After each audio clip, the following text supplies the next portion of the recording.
Hi, and welcome to this week's episode of My Dog Ate My Podcast. I'm Emily, and this week we're going to be chatting with Liz Van Dyke, who is the owner of Stockless Goods and Gifts in Tacoma, Washington. She's also the person at work who gets to take the shop dog home with her every night. I'm going to be chatting with Liz about her dog Mona Rosa, or hashtag Mona Rosa the dog, an 11-year-old Pug Terrier Lab mix, supposedly. Enjoy!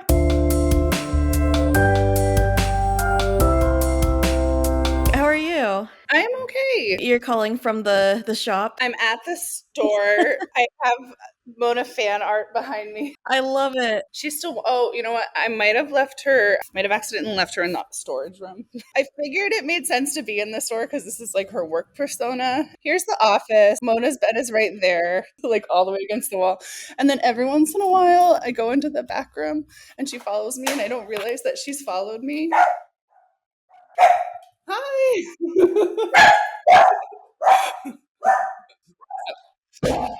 Are you okay? She's okay. So what would Mona normally be doing right now? It's before we open, and so oftentimes I would be in the office. And so two beds. I showed you the one that she has in the office, and then here her other bed is down under the table. So those are like her where she wants to hang out, where she wants to be. She'll often be like in the room that I am in. And then if the door's open and it's sunny but not too hot, she lays outside on the sidewalk. Is she a flight risk at all? Not at all. Yeah, it's weird. We were talking about it. We were talking about her and trying to decide if she's like a Velcro dog. And she's definitely by my side, but she doesn't like follow me around absolutely everywhere. At home, here she does more because every once in a while I have to run on a work errand and she gets to stay here with a coworker. And by gets, I mean she like stands at the door the entire time being like,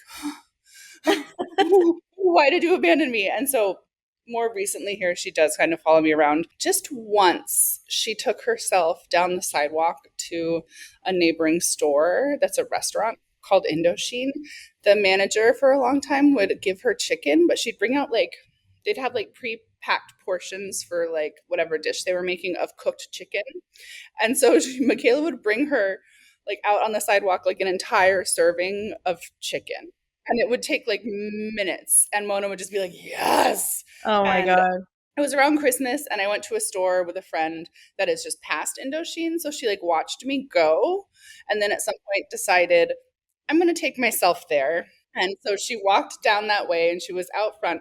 And the folks working at the restaurant said they saw this woman like having this like conversation and they like thought she was talking to herself and then they investigated it further because they were like, what is she doing? And the woman was talking to Mona. Oh my gosh. And she just was like, why are you out here? Who do you belong to? Like, what's going on? And they were like, oh, we know that dog. It's okay. She belongs at stock list. Other than that, you know, people ask, they'll come in, they'll poke their head in and say, there's a dog out here. And we're like, it's okay. She's fine. She's where she's supposed to be. She just wants some sunshine. That's good. I'm kind of jealous because all of my dogs are flight risks. Every single one. I think I have 2 Great Danes and 3 Frenchies. Oh my goodness. And then my partner has a Shiba. Actually, I think the Shiba is surprisingly not a flight risk. He's very Velcro-y, unlike, I think, typical Shiba behavior. But the other day, probably about a month ago, my side gate was open, and I got a call from the neighbor on this side, and I got a call from the neighbor on this side. Like, Oh, wow. hey, I think we have one of your Danes. Hey, I think we have one of your Danes. I'm like, yes. At least, you know, they probably were like out just being goodwill ambassadors for your household in the neighborhood. Yeah, yeah. They're just like, hey, cool house over here. Check it out. Make friends with my humans. It's fine. Oh. And one of my Frenchies one time tried to jump into the DoorDash driver's car. Oh my gosh. He was like, "Oh, you brought food? There must be more food where you're coming from. So let's go." I think about like if that DoorDash driver was afraid of pets, right? Or I think Oh when my people gosh, come yeah. in, and it has happened, like people have come in, she will just mind her own business. She'll be in her bed behind the register, but then all of a sudden, like she'll decide to come out, and you'll see like folks like jump. Oh And yeah. I hate that she's scaring them, and I know it's so hard. People have like hard relationships with pets in so many Mhm. ways. There was one day kind of early on, this woman opened the front door and we used to be next door and there Mhm. you would push the door to get in. And so she like pushed the door to get in and like saw Mona and like was so startled, and Mona must have barked at her. She'll do it the first thing in the morning. Like the first customer of the day, almost every day she barks at them. And I think we got the bark already this morning Yeah. when I took you into that back room, and she was like, "Who were you talking to?" Um, and then she gets over it. But this woman like saw Mona and just like her face, like I could just like see the fear. And there was again no way to close the door, so she was like trying to pull on like the lock Oh no. piece, like Yeah. to get the door closed. And at the moment I kind of was like ah, and like laughed, and then was like, oh my god, that's just Yeah, this awful. poor woman is terrified. Terrified. And we've thought about putting a sign up on the door that says something to the effect of like, hey, there's a dog here. But like people don't read signs on doors. That's Like true. it's just not a thing. And there's a lot happening when you enter the storefront. I think it's really visually overwhelming. It would be like a split second to catch someone. And so instead we usually talk about it. Like if Bona's not here, there's one employee who's always like, well, you guys missed the shop dog today. I'm Oh, really yeah. sorry. Do other customers bring in dogs? Like, bring They in their do. own dogs? Mhm. Yeah. We have like a lot of regulars, and then just like happenstance, people will ask and just come on in. And she does good. She's 11, so she's getting like a little grouchy in her old age. It's like the whippersnappers. She'll be like, and so she's very vocal when she plays, and she has like this little growl that she does. And I try to tell people like, hey, it's okay. But sometimes people get nervous, or sometimes dogs are in arms. And if like someone's holding their dog, she just jumps up. Yeah, she's like, "Why are you floating?" Like You're in my store. What are you Yeah. doing here? I know you mentioned Tacoma Humane said that she's Pug Terrier Lab. Do you feel like that's accurate? Or, like, if you didn't have that, what would you, like, think she is based on, like, looks or even, like, personality or temperament? I feel like for any small dog not to be part Chihuahua is weird. Yeah. Um, but I don't know that I feel like she's a Chihuahua. She looks like a puggle to me. Like she has that face that is kind of puggle like. And then I feel like she looks like a rat terrier actually. Mm. A lot of people say Boston because of both her coloring and the pug part, but rat terriers and Boston terriers do have some similar coloration things. And then probably like a little bit of Chihuahua just because she's a little dog. I recently took like a little photo of her Humane Society intake form, and she was such a little baby, but I can't find it now. How old was she Um, when you adopted her? she was one. She was an owner surrender, and I had been looking casually, and like one night she popped up, and so I was like, I'm gonna go to the Humane Society before they open tomorrow. Like, I think this is the dog, and I'm standing outside, and there's all these other people standing outside, and just in my mind, I was like, they're also here for the perfect little dog. Yeah, you're looking around like, "Are you here for my dog? Because I'm here for my dog." And I filled out the paperwork before I even went in and saw her. And then I don't know what I thought. I thought she was bigger than she was. I was looking for like a 25, 30 pound dog. And Mona, it was like a 17-pound dog, but with really long legs. And so I just felt like they had like laid on the ground and like took a photo up at her because I filled out all the paperwork, and then I went in to actually see her, like just walk the kennels. And I saw her and I was like, oh, you're small. Like, uh-oh, what have I done? I think 17 pounds is a good size. Like, you could pick her up if you need to. You can kinda nudge her in the direction she needs to go. Yeah, I mean, she's super she's great. She's perfect. I mean, Mhm. she's perfect. But What about, like, her listing were you drawn to when you first saw I know this is, I like, was 10 years just in the past, but it was just her picture. I thought she was so cute. She is so cute. I just was like, this is the cutest dog. and was she named Mona? She was named Eva. And so I felt like Mona kind of sounded enough like that to have it be passable. And I had this idea like, so I'd had a dog previously that I adopted like through a friend kind of. It was his family's dog and had gone to the shelter because dad one day was like, no more. And so I ended up with this amazing dog, and Mhm. I drove across country with her. She's my BFF, and we had a great life, but she was 4 when I got her. And so she Mm. already she had certain manners that were just part of her life. And that's a long way to say, I just felt like everyone was like crating He's like, you Mhm. crate dogs.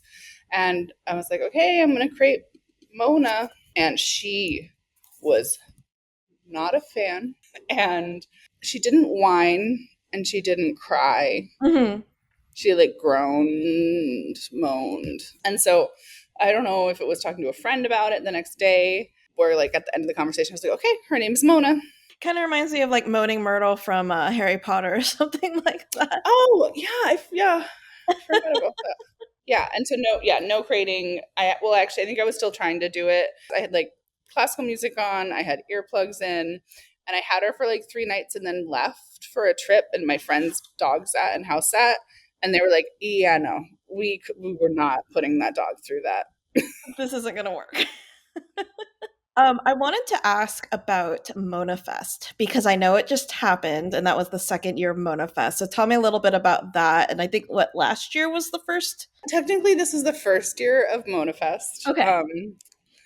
But last year Mona had a Taylor Swift themed birthday party. So every year we have a party for the dog and it's like our biggest sale of the year at Stocklist. And it's just to kind of celebrate her and the store and an opportunity to have a sale. Her birthday is a movable date in some ways because it's like always like that Saturday in May. So her birthday is May 23rd. It's like her actual birthday, but it conveniently floats depending on like the Yeah. weekend. So we've been open since 2016 and I think 2017 would have been the first, just it was just like Mona's birthday sale. And this last year, well, we did like the big Mona's birthday bash the year before for her 10th birthday, right? Because it's a big deal. And it was Taylor Swift themed because what 10-year-old doesn't want a Taylor Swift themed birthday Yeah. party? We did some really fun artwork with the Eras cover. But so we had like an actual birthday party that people paid to attend. Oh my And we gosh. had a photo booth. Oh, I love So that. this is from the brilliant mind of Taylor, your friend Taylor, but also, Taylor. So we did apparel and we had posters and we had postcards and we made bracelets and we had a photo booth and like 2 hours before the party was supposed to start, we lost power. Oh my god. And I just decided like to go on with it. So it was so fun. I think for me, it was also really funny to have people like pay to come to a birthday party for my dog. Amazing folks came out, and some of the folks that did like just people that we've known for years, and other people who are creatives who have businesses and kind of like get what it means to have a business and understand the struggle. And so then this year they were doing this Husky Fest at UW-T, and I was like, Husky Fest, Mona Fest sounds fun. So Yeah. I think people came being like, "Where's the fest?" And we were like, "It's really just a sale. Do you want a donut?" Like, You're like, this is Mona. This is the fest. yeah. When you did Mona's birthday party last year, did you decide like which era best fits Mona? The thing about Mona is it's just like, I don't know, some dogs have this really like baseline personality that doesn't really change. Mona has a Yeah. lot of So moods. she's every Taylor Swift era. She is all the eras because she's like shop dog on one hand, she's like dog park party animal on the other, and then she has her home life. So she's really dynamic. Like one of my favorite things about Mona, she just had some teeth recently taken out, but like this top photo, the purple one, My gosh. that's her like I have to poop face. Yeah. So like when she's like, "Hey, I actually really have to go to the bathroom," like she'll come around to the register and she'll just like stare at you, and then her teeth were spreading a bit, and so then it started to be really toothy, but then they took a lot of those little teeth from the front when she had to have some dental work done, and so now it's just the eye contact. Yeah. Like he just makes all the eye contact, and so they're like, oh, "Okay, I have to go outside." Has everybody who works at Stocklist kind of learned like, okay, like Mona needs this, or like have they all sort of become Mona's like co-parents, or do they just kind of leave her to you, or yeah, how does I that work? feel everyone eventually is a Mona Goodwill ambassador. Like we joke that she's employee of the month every month. And, I call the staff like her coworkers. When I hire someone or someone starts working with us, I'm like, okay, like this is the dog, and I realized, I have to make sure people aren't allergic to dogs, that people are okay being around dogs. And then I really have only asked in emergencies if someone could like take her on a walk. We'll all like notice the water dish is empty and put more water in, and other dogs use the water dish too. I kind of mentioned like we share information about Mona almost because in retail, our job is really to make people feel comfortable and welcome. And Mona's like a really easy in. Hey, we're going to start having a conversation with you about this important information to share, which is our shop dog. And then the conversation can go from there. I feel like we see more photos of other people's dogs probably than at other jobs. And we love that. And cats, like show us all the pets. So I know we've been chatting for a little bit, so I wanted to ask you one last question, which is probably the most Yeah. important, which is what would Mona's performance review be at Stocklist? I know you Oh said my, she's employee of the month, but right. What are her strengths? What could she work on? I mean, technically she's employee of the month like every month, right? Like it's pretty serious. But sleeping on the job, like that's not really like that's not the best behavior. Um, That's a fireable like offense. yeah, like she takes a lot of breaks, and most of them involve sleeping. And I think like in addition to that, I would say sometimes her customer service skills have the possibility to be really exceptional. She can be very kind and welcoming. If a toddler gets too close to her, she might growl. And like growling usually as a means of communication with customers is not Yeah. it's not like we frown upon it and it's not like we growl upon it, but like yeah, like please don't growl at the customers. Oh, but no, she's perfect. I mean, there's this video I saw once, Mhm. and it was a busker playing music outside somewhere. In my mind, it's New Orleans. I don't know why. And there's like a little like seating area with like auditorium style seating for a few rows. And he's playing music, and this dog is going out to all the people, and it's taking money in its mouth, and it's going back to the guy, and it's dropping it in like a basket in front of him. And like I joke that Mona's like that dog for us. Like Mona lays outside and people see the dog and they like just like come inside. They're like, what's going on in there? So like ultimately she brings us and customers a lot of joy. And so that aspect of her performance review can't really it's unparalleled. No one Yeah. else can do quite what she You tell does. your employees like, hey, if you wanna beat Mona out for employee of the month, you need to stand outside. You need to bring people in. Yeah, everybody. Well, thank you so much for chatting with me Yeah, about of Mona. So course. the Instagram for Stocklist is at Stocklist Goods, and then Mona is shouting out the Tacoma Humane Society, and hopefully she does not sleep too much on the job today. It's hot out, so We'll give her some we'll give her grace. that. Yeah. Yeah, that sounds good. Well, Thank you thank so much, you. Emily. Yeah, this Yeah. was fun.